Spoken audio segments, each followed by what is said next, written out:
दहलीज के उस पार दूजा मायका। आरती हैरान परेशान, अपने कानों पर उसे यकीन ही नहीं हो रहा था कि उसकी अपनी जननी माँ भाभी के साथ मिलकर उसके बारे में ऐसी बातें करेंगी। ऐसी कौन सी बात आरती ने सुन ली हैरान परेशान वाली। इस कहानी की शुरुआत होती है मायके की लाडली आरती से ही। 4 भाई बहनों में सबसे छोटी आरती थी, इसलिए वह सबकी लाडली थी। दिन भर चहकती रहती थी चिड़ियों की तरह और तीनों बड़े भाइयों से अपनी बातें बनवाती रहती थी। अपने माँ पापा सुनीता जी और विनोद जी की जैसे वह जान ही थी। समय बीतता गया, पढ़ाई लिखाई करके तीनों भाई अपनी अपनी नौकरी में लग गए। एक एक कर तीनों भाइयों की भी शादी हो गई। घर में भाभी आ गई। तीनों भाभी व्यवहार से तो ठीक ही थी। परिवार में सब कुछ ठीक ठाक खुशी से चल रहा था। आरती अभी बीकॉम सेकेंड ईयर में पढ़ ही रही थी। दिखने में भी अच्छी भली थी। जो भी रिश्तेदार आते सब यही कहते कि अब आरती के लिए रिश्ता देखिए। तब विनोद जी कहते, अभी नहीं, बीकॉम कंप्लीट कर लेगी तब। क्या विनोद जी, आप भी ज़्यादा पढ़ लिख कर भी क्या करेगी? घर ही तो संभालना है ससुराल जाकर। ऐसा कैसा आप बोल दिए रोशन बाबू? आजकल जमाना बिना पढ़े लिखे गुजारे का नहीं है। लड़की पढ़ी लिखी रहेगी, कभी ऊंच नीच कुछ हो जाए तो उसकी विपत्ति का श्रृंगार बनेगी या पढ़ाई। वैसे आपकी जो मर्जी विनोद बाबू, मुझे कहना था सो मैंने कह दिया।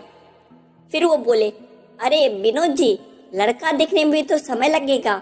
देखते देखते ये दिन कैसे बीत जाएगा पता भी नहीं चलेगा आपको।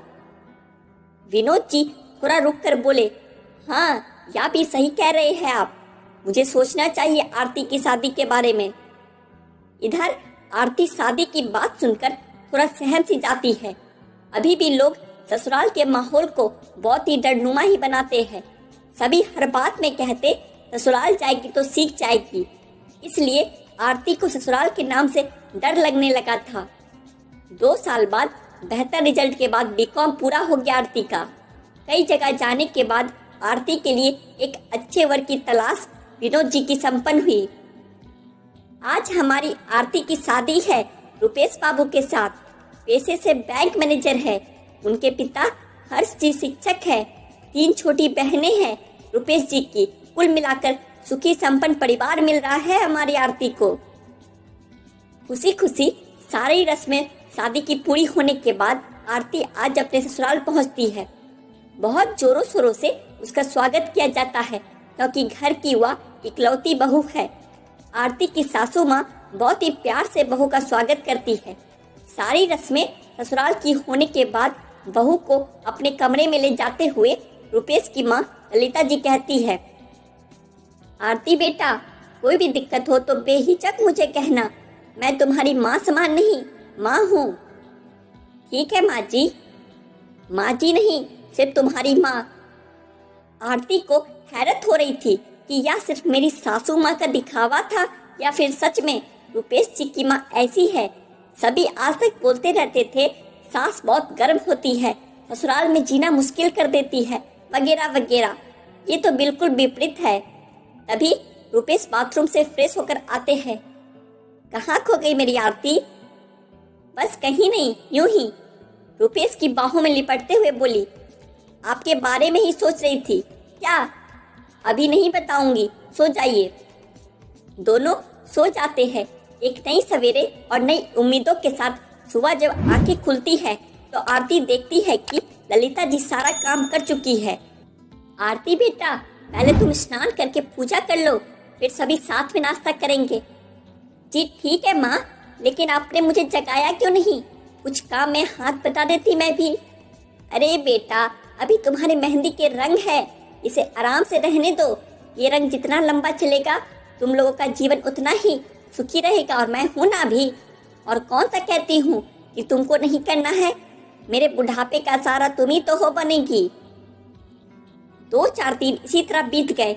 एक दिन आरती कहती है, माँ मुझे मम्मी के यहाँ जाना है।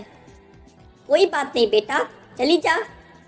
ललिता जी ने कहा, रुपेश आरती को जाओ उसके मायके से घुमा लाओ।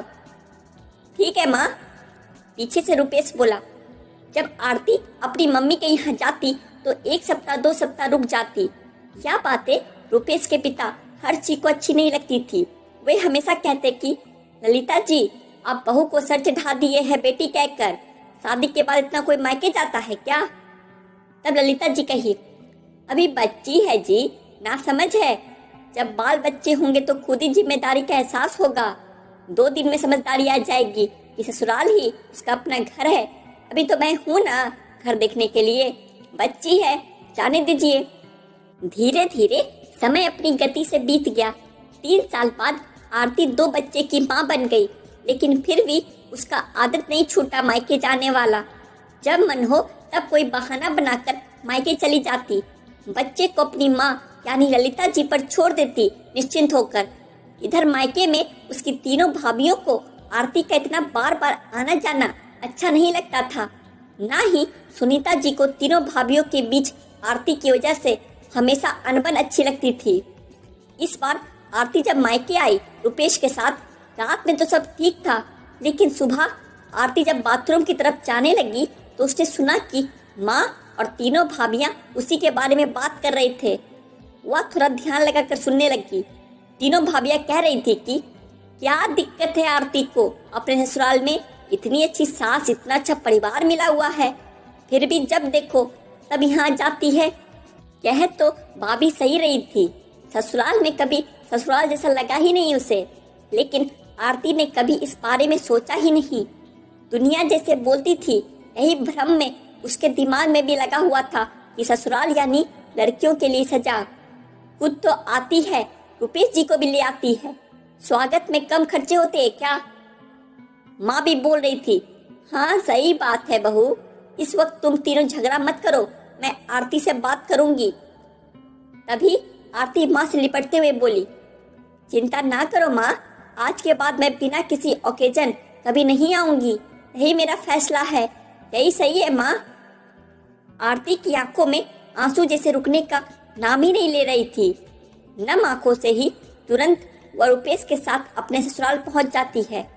ललिता जी से लिपटकर फूट फूट कर रोने लगती है और कहती है, मेरा मायका छूट गया दहलीज के उस पार। अरे पगली, तुम्हारा दूजा मायका हमेशा तुम्हारा इंतजार कर रहा है, अपने घर को रोशन करो, यही तुम्हारा असली मायका है। ललिता जी ने कहा, हाँ माँ, इस बार मैं हमेशा के लिए अपने मायके लौट आई हूँ।